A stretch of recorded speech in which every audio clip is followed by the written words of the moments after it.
그들이 길을 갈 때에 예수께서 한 마을에 들어가심에 마르다라 이름하는 한 여자가 자기 집으로 영접하더라.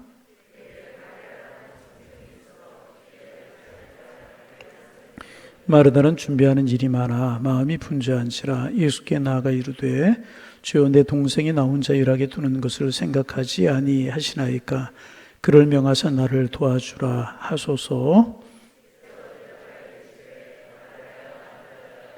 하는 일로 염려하고 근심하나 함께 보십니다. 몇 가지만 하든지 혹은 한 가지만이라도 족하니라. 마리아는 이조는 편을 택하였으니 빼앗기지 아니하리라 하시니라. 아멘. 하나님, 오늘도 주님의 사랑의 날에 안에 거하게 하시오니 감사합니다. 주님의 사랑이 느껴지고 주님의 손길이 경험되게 하셔서 늘 주님을 찬송하며 주를 경배하며 살아가는 저희들 되게 하여 주시며 우리의 삶이 하나님을 영화롭게 하는 삶이 될 수 있도록 축복하여 주옵소서. 오늘 우리가 하루하루 살아가는 것, 하나님 우리에게 주신 사명이 있고 우리를 통하시 이루시고자 하시는 뜻이 있게 이 땅 우리를 살게 하시는 줄로 믿사온데 사명을 따라 살아가는 신실한 신앙인들 되게 하셔서 하나님 앞에 기쁨이 될 수 있도록 축복하여 주옵소서. 하나님을 찬송하기 위해 우리를 지으셨다고 말씀하셨기에 날마다의 삶 속에 주님을 영화롭게 하며 주님을 경배하며 주님을 송축하는 삶이 될 수 있도록 주님 축복하여 주옵소서. 오늘도 주님과 약속한 귀한 시간을 기억하고 주님 앞에 나와 주님을 경배하며 주님 앞에 예배합니다. 성령으로 우리를 새롭게 하시고 우리의 믿음과 신앙의 진보가 있게 하시며 주님을 사랑하는 마음이 뜨거워질 수 있는 믿음의 그릇이 커갈 수 있는 은혜의 시간이 될 수 있도록 축복하여 주옵소서. 예수님의 이름으로 기도하옵나이다. 아멘. 할렐루야. 3일 동안도 잘 지내셨습니까? 옆 사람 좀 인사합니다. 반갑습니다. 이번 주까지 이제 휴가 기간이 다 지나고 나면 다음 주부터는 수요예배도 조금 더 많아지리라 생각이 되는데 그런 마음 가지고 한 번 더 인사합니다. 잘 오셨습니다. 은혜 받으십시오. 좀 인사 좀 하세요. 오늘 본 말씀 우리가 잘 아는 마르다와 마리아 이야기입니다. 우리가 마르다와 마리아 이야기 하기 전에 지난 주간에는 부목사님이 이제 설교를 하셨고 그 전주 두 주간 동안에 소위 이제 선한 사마리아인의 비유라고 하는 예수님의 말씀에 관해서 우리가 이제 생각해 보곤 하였습니다. 선한 사마리아인의 비유를 통해서 우리는 인생을 살아가면서 만나는 여러 종류의 사람들의 모습에 관하여서 이제 묵상하며 나누어 보았습니다. 첫째는 이제 강도 맞는 사람, 두 번째는 강도 같은 사람. 그러지 말고 반응 좀 한번 해보세요. 여러분하고 저하고 이야기하는 이야기가 다를 수 있지만 본문에 나오는 이야기니까 어떤 사람을 이야기할 수 있잖아요. 첫째는 강도 만난 사람, 두 번째는 강도 같은 사람, 세 번째는 레위 같은 사람, 네 번째는 제사장 같은 사람. 저하고 이렇게 자꾸 비껴가는 사람들이 일치가 되는 사람들 복 많이 받으시기 바랍니다. 그리고 맨 마지막에 누가 나와요? 맨 마지막에 누가 나와요? 선한 사마리아인이 나오게 되는 것입니다. 이런 종류의 사람들이 우리 주변에 있다는 거예요. 레위인 같은 사람이 있고 제사장 같은 사람이 있고 강도 같은 사람이 있고 강도 만난 사람이 있을 수 있다는 것입니다. 주님이 이 선한 사마리아인의 비유를 통해서 우리 가운데 강조하시는 것은 너희는 강도가 되지 말고 강도 만난 사람도 되지 말라는 거예요. 제사장처럼 그냥 지나가는 사람 되지 말고 레위인처럼 계산적인 사람도 되지 말라는 것입니다. 선한 사마리아인처럼 남을 도우면서 사랑을 실천하며 사는 사람이 되라. 그 말씀을 주님이 이제 지금 하고 계시는 것입니다. 선한 사마리아 사람은 어려움을 당한 이웃을 돕되 입술로만 돕지 않았어요. 물질로만 돕지 않았고 마음으로만 돕지 않았습니다. 이 모든 것을 다 해서 이 모든 것이 다가는 전인적으로 도움을 주었다는 것입니다. 그의 마음이 같고 그의 물질이 같고 그의 시간이 같고 그의 말이 같습니다. 여러분, 우리 그리스도인들이 남을 돕는 모습이 바로 이렇게 전인적이 되어야 된다는 것입니다. 그것을 가르치시는 그것이 예수님의 말씀, 선한 사마리아인의 비유인 것입니다. 그리고 이제 지난 시간에 이런 말씀을 나누면서 어떤 말씀으로 이 선한 사마리아인의 비유를 끝냈는가 하면 누가복음 10장 37절 말씀입니다. 여러분 기억하시나 모르겠습니다. 37절, 우리가 오늘 38절부터 읽었는데 한 절 앞으로 가 37절 말씀을 같이 한번 읽어봅니다. 이르시되 자비를 베푼 자니이다. 예수께서 이르시되 가서 너와 이같이 하라 하시니라. 예수님 뭐라고 말씀하셨어요? 가서 이와 같이 하라. 너도 이와 같이 하라. 그렇게 우리 주님 말씀하셨어요. 얼마나 많은 그리스도인들이 가기는 가되 말하고 끝나는 경우가 많아요. 그렇죠? 말만 하고 끝나는 경우가 너무너무 이제 많습니다. 그러나 우리 그리스도인들은 말하는 것으로, 아는 것으로 그쳐서는 안 된다는 것입니다. 믿는 것으로 그쳐서도 안 된다는 것입니다. 아는 것을 지나서, 믿는 것을 지나서 행함으로 우리의 믿음이 완성을 이루어야 된다는 것입니다. 예수님께서는 이 선한 사마리아인의 비유를 통해서 누가 선한 사람이냐, 누가 더 훌륭한 사람이냐, 이것을 지금 논하고 말씀하고 계시는 것이 아니라는 거예요. 선한 사마리아 사람, 선한 사람이다. 제일 낫던 그것을 말씀하고 계시는 것이 아니라는 거예요. 누가 잘했느냐, 누가 잘못했느냐, 선한 사마리아 사람은 잘하고 레위인과 제장은 잘못했다. 강도 만난 사람도 잘못했고 지나간 사람들 잘못했다. 이것을 말씀하고 시고 있는 것이 아니라 선한 사마리아인의 비유의 결론은 뭐냐? 너도 가서 이와 같이 하라. 다시 한번, 너도 가서 이와 같이 하라. 그것이 예수님의 말씀의 이제 결론이라는 것입니다. 우리가 이제 말은 잘할 수 있어요. 구제해야 된다. 그죠? 어려운 수를 도와야 된다. 선교해야 된다. 사랑해야 된다. 말은 잘할 수 있습니다. 그러나 행함과 실천이 없는 구원은 죽은 구호란. 행하지 않는 구제와 도움은요, 하나의 구호로 마치고 마는 것이라는 것입니다. 이 비유에서 예수님께서 말씀하시는 것은요, 너도 이와 같이 하라라고 하는 것에 초점이 있는 것이라. 이제 작은 일이지만 제가 한 두 번 말씀을 드렸는데 오늘 말씀을 준비하면 다시 한번 나누고 싶은 말씀이 좀 들었어요. 얼마 전에 김동일 목사님 이야기했잖아요. 어린아이들 데리고 여름 선교학교 한다. 여름 선교학교 하면 했지 나한테 전화를 해가지고 그런 이야기 제가 웃으면서 말씀을 드렸죠. 서울 구경시켜주고 롯데월드 갔다 내려가면서 양일교회 들리려고 그런다. 도시에 있는 큰 교회 좀 보여주고 싶다. 그런데 사실은 큰 교회 보여주고 싶어서 그런 거 아니라 밥 한번 사라. 이제 그런 의미로 전화했다는 말씀, 제가 뭐 이제 우스갯소리로 그런 말씀을 드렸어요. 그래서 오라고 밥 사줄 테니까. 그래서 이제 제가 그런 이야기를 하면서 수예배 광고했나? 주일 오후 예배 시간에 광고했네. 그렇게 이제 오려고 그런다. 그래서 이제 교회 예산으로 해도 되지만 혹시라도 자원하는 분이 계시면 누구 좀 해주셨으면 좋다. 뭐 그냥 지나가는 얘기로 저는 그냥 했어요. 그랬더니 이제 장로님 한 분이 그 이제 아이들 돈가스 하나 사주세요. 김동일 목사님 그랬는데 장로님 한 분이 쿠쿠에 가가지고 저 아이들 20여 명 맛있는 저녁을 사주셨어요. 근데 이제 그것으로 끝나는 것이 아니라 두 분 정도가 더 저에게 아이들 오면 맛있는 거 사주라고 두 분 정도가 이렇게 부교육자들, 우리 전사님들, 목사님들 통해 저에게 이제 이렇게 헌물이라고 그래요. 선교비라고 그래요. 주셨어요. 그러니까 밥은 장로님이 사셨는데 또 이제 밥 사라고 주신 돈 주셔서 제가 이제 지난주에 친히 제가 괴산까지 갔다 왔잖아요. 괴산 가서 그 전달하고 왔잖아요. 너무너무 고맙다고 이제 그런 말씀을 이제 하셨어요. 제가 이제 이 말씀을 또 드린 이유는 뭐냐 하면 제가 드린 말씀 지나칠 수 있잖아요. 그 아이들 오는구나. 밥 한 번 교회 사면 되는구나. 이렇게 지나칠 수 있지만, 그죠? 지나칠 수 있지만, 마음속에 그것이 이제 부딪혀 올 때, 생각으로 끝나지 않고 부딪혀 오는 것으로 끝나지 않고, 비록 많지 않은 것이 좋은 것이지만, 그게 뭐 500원이고 1000원이고 2만 원이고 20만 원, 그게 중요한 것이 아니라, 그 마음 가는 대로 그렇게 했던 그것이 얼마나 기쁜가, 얼마나 아름다운 모습인가. 그래서 제 마음이 참 기쁘고 이제 행복했어요. 그래서 제가 그거 들고 왔더니 김동일 목사님이 저한테 뭐라고 그러냐면 우리 교회를 친정교회라고 그러더라고요. 친정교회 애들 데리고 왔다. 뭐 친정은 무슨, 그죠? 친정인가? 애들이 너무너무 친정교회 갔다 왔더니 너무나 좋아하더라고요. 애들이 그러더라고요. 그래서 속으로 내년에는 오지 마. 그럴까 하다가 제가 이제 그 말은 하지 않았습니다. 제가 마음이 기뻤어요. 그냥 목사 지나가는 얘기를 한번 했더니 그 마음이 부딪혀오는 마음을 지나가지 아니하시고 그렇게 하는 그 마음.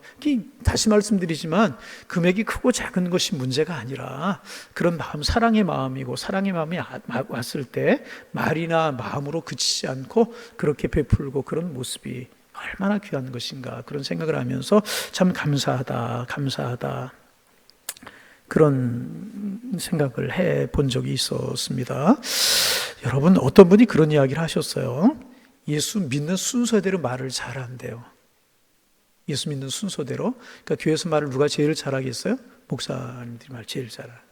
장로님들도 만만치 않고 권사님들도 더 만만치 않대요. 예수 믿는 순서대로 말을 잘한다고 그래요. 그래서 이제 모든 것을 말로 대충 때우고 지나가려고 하는 경우가 참 많다는 것입니다. 그런데 작은 일이지만 시골에서 온 아이들을 위해서 그거 적게 베푸는 그 마음, 참 얼마나 감사한 그런 생각을 해보았습니다. 여러분, 우리의 신앙이, 우리의 믿음이 입술에만 머물러 있어서는 결코 안 된다는 것입니다. 그래서 물질 있는 곳에 마음이 있다고 말씀하시고 마음이 있는 곳에 물질이 있다고 주님 이야기하시지 않으셨습니까? 그래서 여러분, 우리의 신앙의 모습은요, 행함으로 완성이 되는 것이라. 그 야고보 사도 보세요. 내 믿음이 어디 있느냐, 내 행함을 통하여 나타나는 것이다. 그렇게 야고보 사도가 이야기하고 있지 않습니까? 그래서 여러분, 우리가 이 선한 사마리아인의 비유를 통하여서 마지막 주신 말씀, 제가 3번째 반복하는 말씀인 것 같은데, 가서 너도 이와 같이 하라. 이 주님의 말씀을 꼭 기억하면서 우리의 삶 중에 주님의 말씀을 실천할 수 있기를 주님의 이름으로 권면합니다. 그리고 나서 예수님께서 이제 길을 가시다가 한 촌에 이제 들어가시게 된 것입니다. 베단이라고 하는 촌으로 추정이 돼요. 다른 복음서에는 베단이라고 분명히 기록되어 있는데 오늘 누가복음에는 베단이라고 하는 말이 빠져 있어요. 그래서 이제 베단이라고 우리가 추정을 할 수가 있습니다. 그 집은 예수님께서 아주 좋아하는 그런 집이셨어요. 참 좋아하시는 집. 예수님이 아주 예수님의 마음이 가고 정이 가는 그런 집이 이 베다니에 있는 한 집이었습니다. 나사로라고 하는, 우리 잘 아는 내용이죠. 나사로라고 하는 오빠가 있고 마르다, 마리아, 이렇게 3남매가 사는 집안인데 늘 예수님께 친절했고 늘 예수님의 필요한 것을 채워드렸고 늘 예수님의 마음을 푸근하게 해드렸던 그런 집이었습니다. 그래서 사복음서를 보면 예수님께서 늘 이 집에 가시곤 하셨던 그런 기록이 나타나고 있지 않습니까? 예수님께서 힘들 때 들으시고 또 피곤할 때 들리시고 지쳐일 때 들으셨던 그런 집이었습니다. 이 말씀을 보면서 그런 마음이 들어요. 그렇지, 좀 푸근한 집이 됐으면 좋겠다. 우리의 심령이 좀 푸근하여서 많은 사람들을 쉬게 하고 예수님 앞에 기쁨이 됐으면 좋겠다. 그런 마음이 들어요. 예수님이 만약에 오산에 오신다면 어느 집으로 갈까, 어느 교회로 갈까 그런 생각을 하시다가 양일교회로 가야지, 그런 마음이 들고 어느 집에 가서 쉴까, 어느 집으로 갈까 생각하다가 이권사님 집이 생각나고 박집사님 집이 생각나고 이장로님 집이 생각나고, 그럴 수 있다면 얼마나 행복인가. 여러분, 그렇잖아요. 그렇죠? 예수님이 가시다가 외면하고 가는 집이 되고 외면하고 가는 교회가 되어서는 결코 안 되잖아요. 늘 주님이 오실 만한 그런 마음과 믿음을 갖춰나갈 수 있는 우리 모두가 되실 수 있기를 주님의 이름으로 축원합니다. 어떤 면에서 욕심나기도 해요. 이 집이 잘 살았겠어요? 얼마나 많은 물질이 있었겠어요.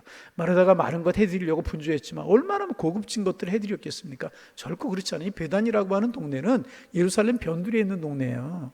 그러니까 우리로 말하면 달동네 같은 그런 동네입니다. 그러니까 사는 것이 어렵고 경제적인 형편이 어려운 사람들이 모이는 그런 곳이었기 때문에 그렇게 화려한 거 대접할 수 있겠습니까? 그러나 예수님의 마음을 편안하게 해드리고 예수님의 마음을 기쁘게 해드리고 언제든지 가든지 예수님을 맞아들이는 그런 가정이었다는 것입니다. 여러분, 우리의 심령이 그런 심령이 될 수 있고 우리의 집이 그런 집이 될 수 있고 우리 교회가 그런 교회가 될 수 있으면 얼마나 좋겠습니까? 우리의 기도 제목이 되기를 소망합니다. 주님, 우리 교회가, 우리 가정이, 내 심령이 주님에게 기쁨 되게 하여 주옵소서. 아마 나사로는 어디 나갔는지 아니면 한쪽에 있었는지 알 수 없어요. 기록이 없기 때문에. 두 자매의 모습이 이제 나옵니다. 언니가 마르다였고 동생이 누구? 그래도 이제 잘 안 돼요, 이게? 자, 다시. 마르다, 마리아가 있었는데 마리아가 언니였었어요. 그럼 동생은 누구예요? 아셨어요? 마르다가 언니. 수요예배 시간은 성경 공부하는 시간이니까. 마르다가 언니고 마리아가 동생인데, 예수님이 자기의 집에 오시자 마르다는 언니답게 생각을 한 겁니다. 언니답게 생각을 했어요. 예수님이 얼마나 피곤하실까, 얼마나 예수님께 지치셨을까. 아마 마르다는 그런 생각을 했던 것 같아요. 예수님 여기 앉아 쉬십시오. 제가 빨리 음식을 만들어 오겠습니다. 그리고 동분서주하면서 음식을 준비합니다. 여러분 가만히 보세요. 얼마나 아름다운 모습입니까? 우리 머릿속에 마리아는 좋고 마르다는 잘못된 편을 택했다, 이런 생각만 가지고 있는데 그 아닙니다. 여러분 가만히 생각해 보세요. 예수님 피곤하시고 지치셨어요. 얼마나 피곤하실까. 그 예수님께서 정성을 다해 음식을 준비하는 이 마음이 얼마나 아름다움입니까? 주님의 사역에 동참하는 그런 마음 아니겠습니까? 예수님 이것저것 복음을 전하러 다니시느라고 쉬실 시간이 없었고, 제대로 된 음식 잡수실 일이 별로 없었고, 우리 집에 오셨을 때만이라도 한번 잘 대접해 드려야 되겠다, 이 마다가 이 마음을 먹고 언니답게 열심히 음식을 준비한 것입니다. 그런데 동생 마리아는 예수님의 발치에 앉아서 예수님으로부터 하나님의 말씀을 듣고 이제 있었습니다. 언니가 보니까 얄미운 생각도 좀 들었던 것 같아요. 그죠? 귀한 예수님이 오셨어요. 예수님에게 귀한 거 대접해야 되는데 예수님 옆에 껌딱지처럼 붙어가지고 움직일 생각 전혀 꼼짝도 안 하고 딱 붙어가지고 움직이지 않고 턱 꼬이고 앉았었는지도 모르겠어요. 그리고 앉아서 예수님 말씀을 듣고 있으니 인간적으로 어떻게 생각하면 얄미운 생각 들지 않았겠습니까? 얼마든지 인간적으로 이해할 수 있는 그런 모습입니다. 그래서 본문에는 기록되어 있지 않지만은 아마도 마르다가 마리아를 여러 번 부르지 않았을까, 그런 생각들을. 마리아 이러지 마, 이러지 마. 이따가 음식 예수님 다 잡수시고 그때 말씀 들어도 되지 않니? 너 이러지 마. 와서 와서 좀 물도 끓여주고 상도 차려주고 뭐 그런 말 하지 않았을까. 얼마든지 그럴 수 있는 그런 상황이잖아요. 그런 이야기 하지 않았을까, 그런 생각을 합니다. 그런데 마리아는 꼼짝하지 않고 예수님의 말씀을 들었던 것 같습니다. 그러자 이제 마르다의 한계, 인내의 한계가 왔던 것 같아요. 폭발을 하기 시작을 했죠. 그 뒤에 화가 났어요. 그래서 들어와서 마리아를 야단을 칩니다. 마리아를 야단을 치는 것처럼 보이지만 사실은 마리아가 아니라 예수님을 향하여 실책을 하고 있는 거예요. 여러분 본문 볼까요? 40절 말씀 같이 한번 읽어봅니다. 40절.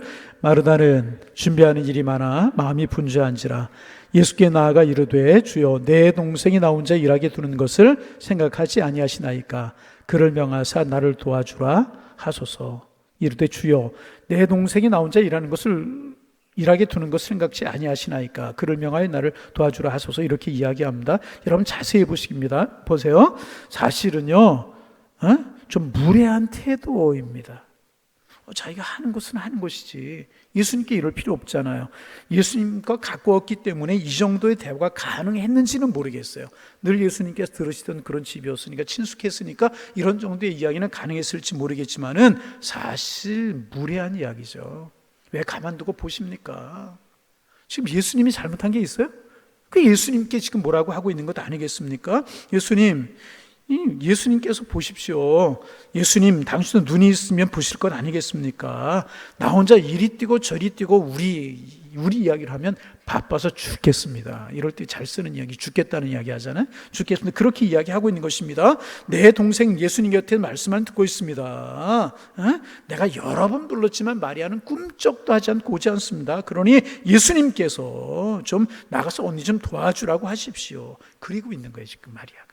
마르다가 그 예수님께 그러고 있는 것입니다. 그러자 예수님께서 말씀을 하셔요. 41절 말씀 읽습니다. 읽어요.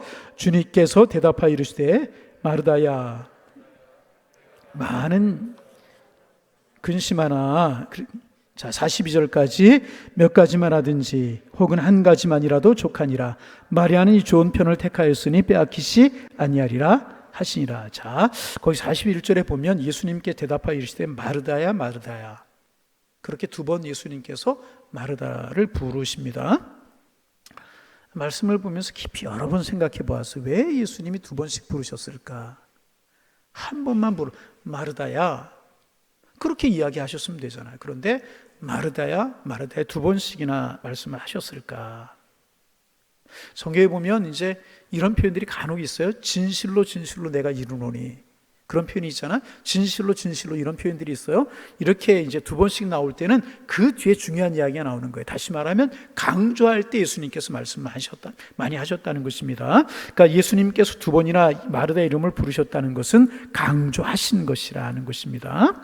이제 그렇죠? 아마도 마르다의 태도가 예수님의 마음을 상하게 했던 것 같다는 생각이 들어요. 그래서 예수님의 마음이 안타까우셨던 거예요. 그래서 마르다야, 예수님의 마음이 안타깝고 상하셨던 것 같아요. 마르다야 그렇게 부르시면서 내가 많은 일로 염려하고 근심하니 그러나 몇 가지만 하든지 혹 한 가지만이라도 족하니라. 예수님이 안타까우셨다는 거죠. 나를 위해 사는 것은 좋은데 너무나 분주하고 그 일로 인해서 이렇게 불평이 생기니까 예수님 보시기에 이제 안 좋으셨다는 것입니다. 그래서 몇 가지만 하든지 한 가지만 해도 족하니라, 예수님 그렇게 말씀을 하셨습니다. 이 구절을 두고 이제 학자들 간의 의견이 이제 조금 분분합니다. 어떤 학자들은 예수님이 지금 반찬의 가지수를 말씀하시는 것이다, 이제 그렇게 이제 말하는 학자들이 있습니다. 내가 많은 것들로 염려하고 근심하지만 그러나 몇 가지만 하든지 아니면 한 가지만이라도 족하다. 여러 가지 많은 음식을 하다 보니까 내가 바쁘잖아. 그러니까 너 짜증나는 것 아니니? 그러니까 간단하게 몇 가지만 하든지, 김치하고 국하고 콩나물 3가지만 하든지, 우리로 이야기하면 아니면 그냥 한 가지만 하든지 그래 되지 않느냐. 이렇게 음식 가지수를 가지고 예수님께서 이야기하시는 것이다, 이런 학자들의 견해가 있고, 그런데 이것은 예수님을 너무나 육적으로 보는 것이라 많은 분들이 지지하지 않아요.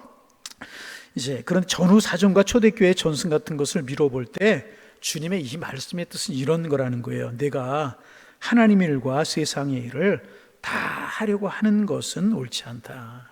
다시, 내가 하나님의 일도 잘하고 세상 일도 잘하고 이거 쉽지 않다, 옳지 않다.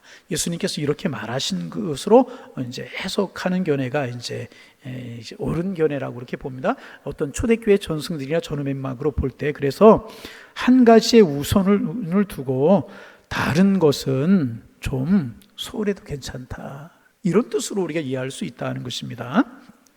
여러분, 여기에서 이제 여러 번 말씀을 드렸지만 다시 한번 좀 짚고 넘어갈 것이 있습니다. 그것이 뭐냐 하면 본질에 충실하라는 거예요. 다시 말하면 본질적인 것에 충실해야 된다는 거예요. 따라 한번 해보실까? 본질에 충실해야 합니다. 많이 들은 이야기고 제가 많이 한 이야기고 그렇기도 합니다. 여러분, 본질적인 일에 우선순위를 두라. 예수님이 그 말씀하고 계시는 게, 지금 본질이 무엇인 줄 너는 알아야 되는데 그렇지 못하고 있다, 이렇게 말하고 있는 것입니다. 여러분, 이제 본질적인 것에 우선을 두라. 그러나 비본질적인 일에 대해서는 좀 자유를 주라. 이제 그런 예수님의 말씀이라는 것입니다. 여러분, 어거스틴이 이런 이야기를 했다고 그러죠. 참 어거스틴 이야기 참 그런 것 같아요. 잘 들어보세요. 본질에 있어서는 일치를, 본질에 있어서는 뭐를? 본질에 있어서는 이야기할 필요가 없다는 거. 다 마음이 하나가 돼요. 본질에 있어서는 뭐라고요? 듣고 있는 거예요? 안 듣고 있는 거예요? 들으시면 좀 같이 좀 대답 좀 해보세요. 본질에 있어서는 뭐를요? 아직도 반은 안 듣고 있는 것 같아요. 자, 본질에 있어서는 점점 줄어요. 본질에 있어서는 어떻게? 큰 소리로 일치를, 비본질적인 것에 있어서는 자유를, 비본질적인 것은 그 사람 선택에 맡기라는, 그리고 그 외의 것들은 사랑으로 행하라. 저는 이 말씀이 굉장히 감동이 되는데 여러분은 감동이 안 되는 것 같아요. 본질에 있어서는 어떻게? 일치를, 비본질에 있어서는, 본질적인 것에 있어서는 마음이 나뉘어서는 안 되고요. 본질적인 것에 관해서는 이야기할 필요가 없다는 거예요. 다 집중해 일치해야 된다는 거예요. 비본질에 있어서는 그 사람의 자유라는 거예요. 비본질에 있어서는. 그리고 나머지 일에 있어서는 사랑으로 해라. 참 귀한 이야기죠. 어떻게 이런 아름다운 이야기를, 저는 또 더 아름다운 이야기 할 수도 있겠지만 하여튼 뭐 그런 이야기를 해서 참 옳은 말입니다. 여러분, 교회에서 비본질적인 것을 가지고 얼마나 다투는지 몰라요. 비본질적인 것을 다투는지 몰라요. 그래서 그 대표적인 예가 있어요. 지금으로부터 100년이 좀 넘었죠. 100년 전에 러시아에서 있었던 일입니다. 러시아 정교회라고 하는 교회가 있어. 러시아 교회를 정교회라고, 이집트의 교회를 곱틱 교회라고도 그러고 이제 그러잖아요. 정교회라고 그렇게 부르는데, 이 러시아 정교회가 얼마나 비본질적인 것을 가지고 다투었는지 몰라요? 당시 모여서 교회가 모여서 회의를 했던 그런 회의록을 보면 너무나 한심한 것들을 가지고 회의한 것들을 볼 수 있어요. 이런 것들을 보면서 막 화가 나고 마음이 아프기도 해요. 자, 어떤 것인지 한번 들어보세요. 주일날 목사님들이 가운을 입잖아요. 가운을 입는 의미가 뭐예요? 인간적인 모습은 감춰주시고 하나님의 영광 드러내 주옵소서. 뭐 그런 뜻도 있고, 하여튼 그런 이제 뭐 멋있어 보이고 좋아 보이려고 입는 건 아니고요. 그런 의미로 입는 겁니다. 그런데 그렇게 하면 되는 것인데, 목사 가운에 늘어지는 이제 이렇게 주름의 각도를 몇 도를 잡아야 되느냐? 이런 거 가지고 다투고, 거기 끝에다가 수를 몇 개를 달아야 되느냐? 6개 달아야 되느냐? 7개 달아야 되느냐? 이런 것 가지고 논란을 벌였다는 것입니다. 축도를 해야 되니 축도할 때 오른손이 조금 더 올라가야 되느냐? 왼손이 올라가야 되느냐? 올라가면 몇 센치로 올라가야 되느냐? 뭐 이런 것 가지고. 참 그렇잖아요. 축도할 때 그런 것 가지고 다투고 더 여러분 이런 거 별거 아니에요? 더 놀라운 사실은 더 한심한 논쟁이 있었어요. 전에도 한번 말씀을 드린 것 같은데, 성찬식을 할 때 어떻게 성찬식을 하는데 잘못 관리를 해가지고 파리가 와가지고 빠져서 죽었어요. 성찬식 포도주에. 그러면 파리가 빠져 죽었기 때문에 그 성찬이 더러워진 것이냐, 아니면 거룩한 포도주에 파리가 빠졌으니까 파리가 거룩해진 거겠느냐? 어떻게 된 거예요? 어떻게 된 거냐고요? 여러분, 참 이런 것 가지고, 이런 것 가지고 여러 실제로 있었던 일들이라는 게, 이런 일들이. 그런가 하면 좀 하나 더 말씀을 좀 드리면, 성찬식을 하고 이제 성찬식 사제가 기도, 천주교 화채설이라고 그래가지고 사제가 기도하면 실제로 예수님의 살과 피로 변한다, 그렇게 이야기하는, 우리는 기념설이거든요. 기념하는 거예요. 그죠? 예수님의 살과 피를 기념하는 거잖아요. 그럼 이제 포도주가 이제 실제로 피가 되고 살이 된다고 그렇게 믿어요. 예수님의 피가 살이 되었어요. 그런데 성찬식 끝나고 보관했는데 쥐가 구멍을 뚫고 들어와가지고 떡을 먹어버렸어요. 그 쥐가 구원을 받겠느냐, 못 받겠느냐. 구원 받아요, 못 받아요? 좀 여러분이 답을 좀 내어주세요. 그 쥐가 구원 받아요, 못 받아요? 쥐가 무슨 구원을 받고 무슨 그런 게 어디 있어요. 참 이런 것을 보면서 참 한심한 일이고, 이게 교회들에게서 이런 논쟁을 벌이고 있었다니 한심한 일이죠. 그런데 여러분, 그런 논쟁을 벌이고 있는 동안에 공산주의자들이 모여서 그 소련을 뒤집어 버릴 일을 꾸미지 않습니까?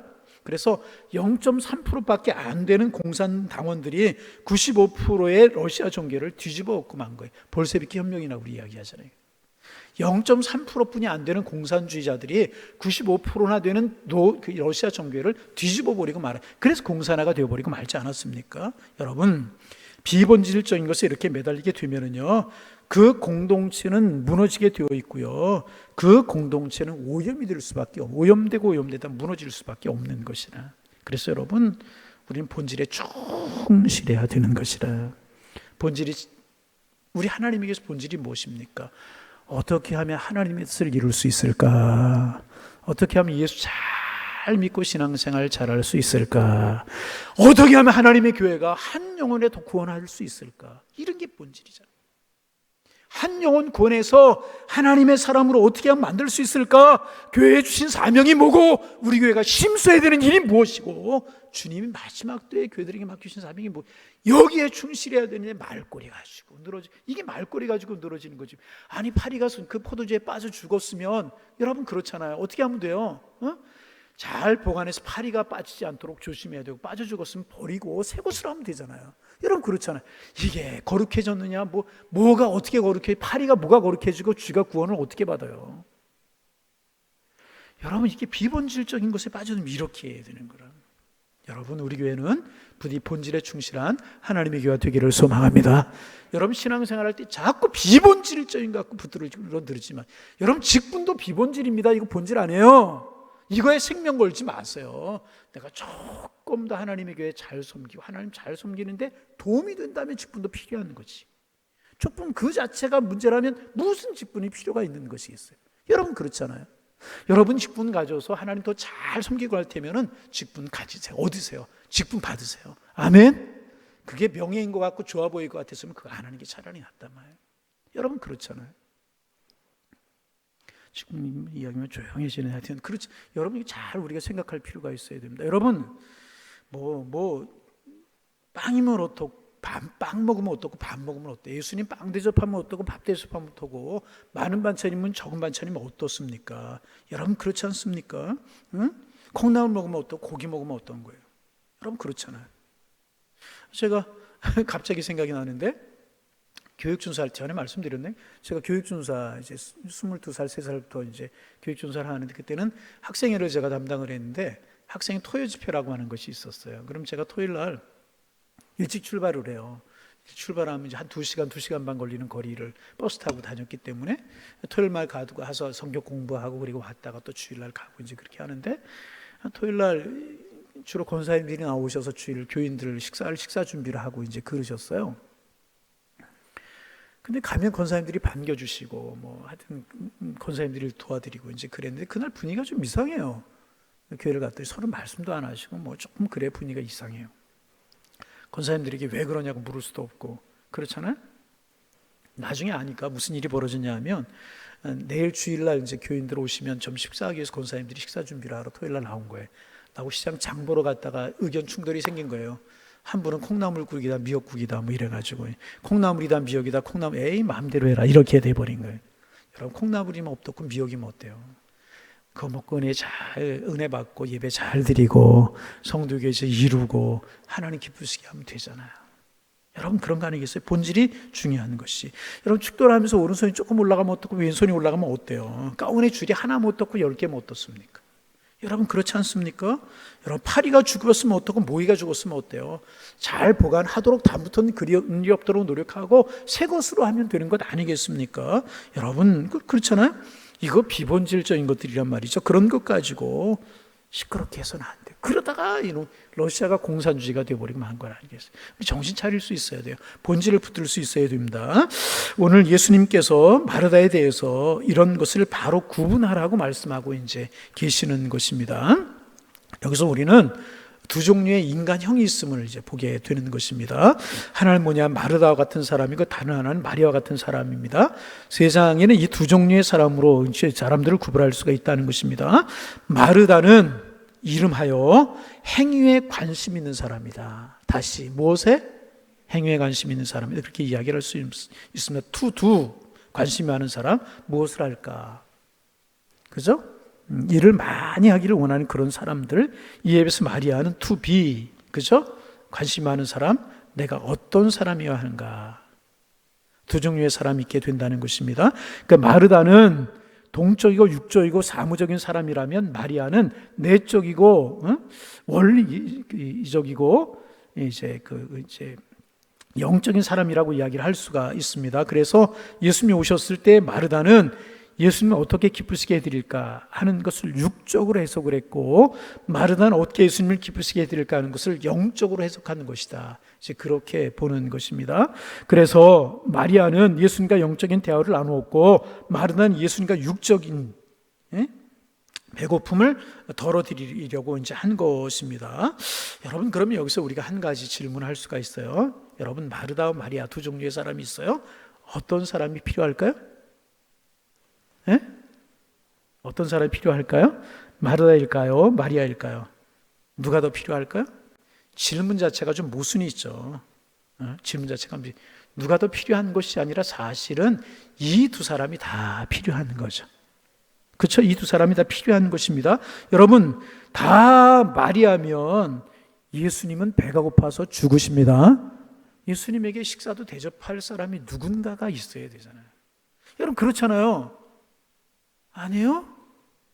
그런 사람이 있어야 되잖아요. 얼핏 생각하면 마리아만 필요한 것으로 생각하지만 마르다와 같은 사람도 있어야 되고 마리아와 같은 사람도 있어야 된다는 것입니다. 그러나 그 한 가지 질문을 더 해야 돼요. 무엇이 우선적이 되어야 될까?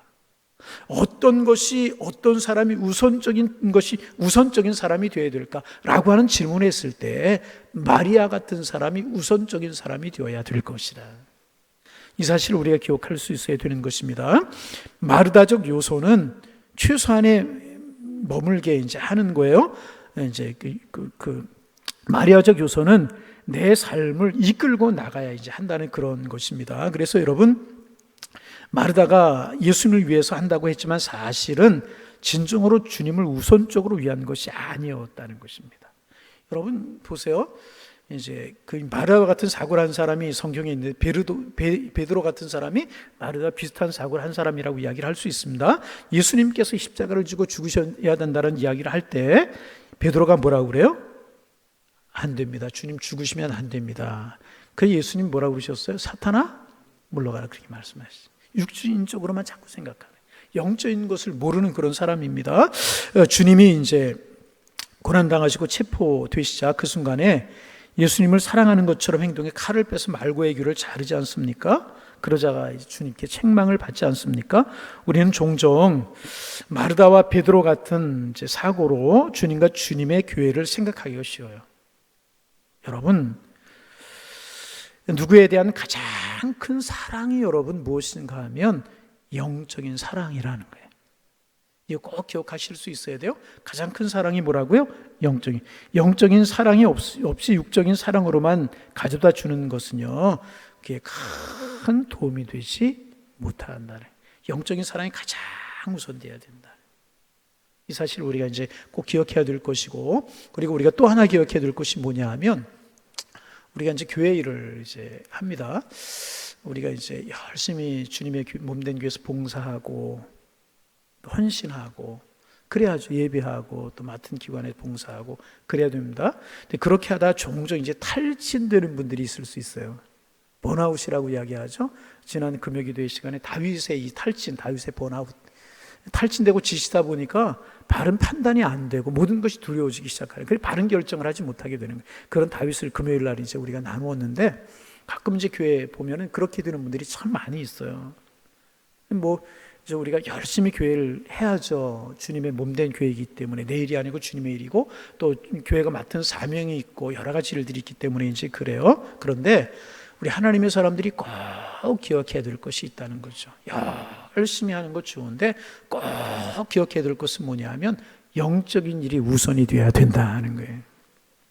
먼저 하나님 앞에 무릎 꿇어 예배드리고 하나님의 말씀으로 무장해가고 내가 늘 주님 앞에 기도하고 내 영적으로 공급받고 영적인 힘이 생기고, 그리고 나서 봉사하고 헌신해야 될 것이라.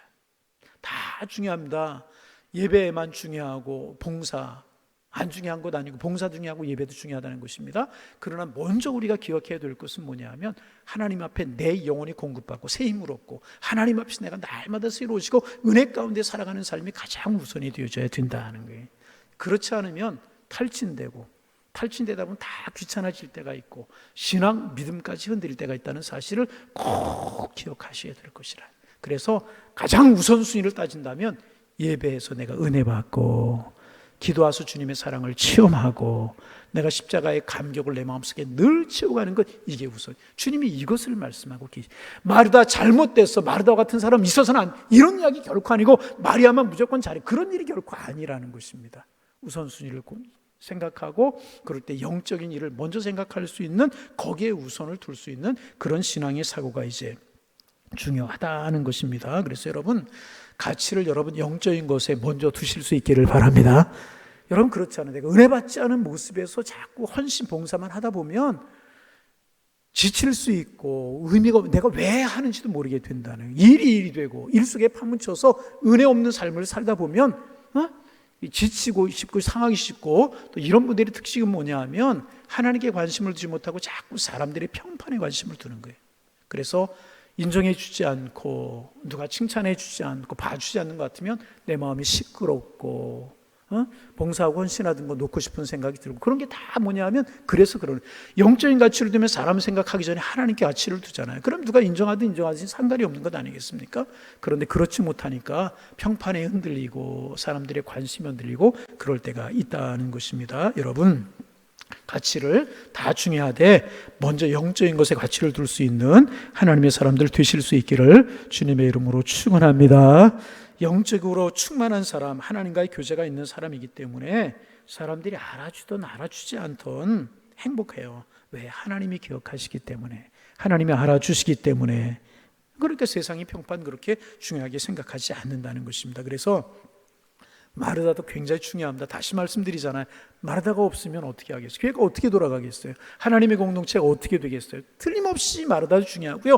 마르다도 있어야 되는 것입니다. 그런데 먼저 마리아가 된 다음에 그 다음에 마르다가 되어야 된다는 거예요. 이 논리를 여러분 꼭 기억해요. 먼저 누가 돼야 돼요? 하나님의 말씀 듣고 영적인 교제가 있고 내 영혼이 충만해지고 은혜로 가득 차고 그 모습 속에서 내가 마르다와 같은 사람이 될 때 영적으로 갖춰가게 되는 것이라. 가끔 보면 예배 시간에 이제 이렇게 부서실에 다른 곳에 있는 그런 바쁘고 분주해서 그런 실에 있는 것 중요하지만은 여러분 아닙니다. 먼저 가장 중요한 예배, 말씀, 은혜, 마리아가 되는 거, 마리아가. 그리고 나서 마르다가 되는 겁니다. 그럴 때 주님이 우리를 통해서 이루자고 하시는 뜻을 이루게 되는 것이고 우리가 신실한 하나님의 사람으로 설 수가 있게 된다는, 절대로 여러분 마르다가 되지 말라는 그런 이야기 아니라는 것입니다. 우리가 하는 모든 사역들이 또 섬김들이 교회에서 이루어지는 모든 봉사들이 이런 영적인 충만함과 영적인 은혜 가운데서 이루어지는 사역과 봉사, 섬김이 되실 수 있도록 우리가 애써 나갈 때 하나님이 인정하시고 스스로가 복이 되고 은혜가 되는 그런 신앙의 삶을 살아갈 수 있게 된다는 것입니다. 영적인 원리를 꼭 기억하셔서 행복한 신앙생활 되시는 여러분들이 다 되실 수 있기를 주님의 이름으로 축원합니다. 축원합니다. 하나님 아버지,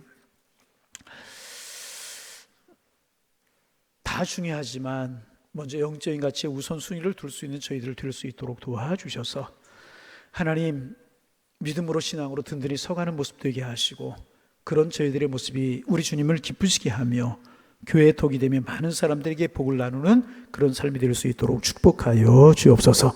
하나님, 우리 비본질적인 것에 매달려 본질적인 것 잃어버리지 않게 하시고 본질에 충실하게 하셔서 하나님의 의의를 이루고 하나님을 기쁘시게 하며 많은 사람들에게 덕을 세우며 우리 행복한 신앙생활을 할 수 있도록 주님 축복하여 주옵소서. 하나님, 먼저 마리아가 되고 그 다음에 마르다가 될 수 있도록 축복하여 주시사 선한 하나님의 축복을 이루며 살아갈 수 있는 저희들 되게 하여 주옵소서. 영적인 은혜를 주시고 늘 주님의 은혜 가운데 깊이 잠겨 믿음의 길을 걸어가는 저희들 될 수 있도록 주께서 인도하여 주옵소서. 예수님의 이름으로 기도하옵나이다. 아멘.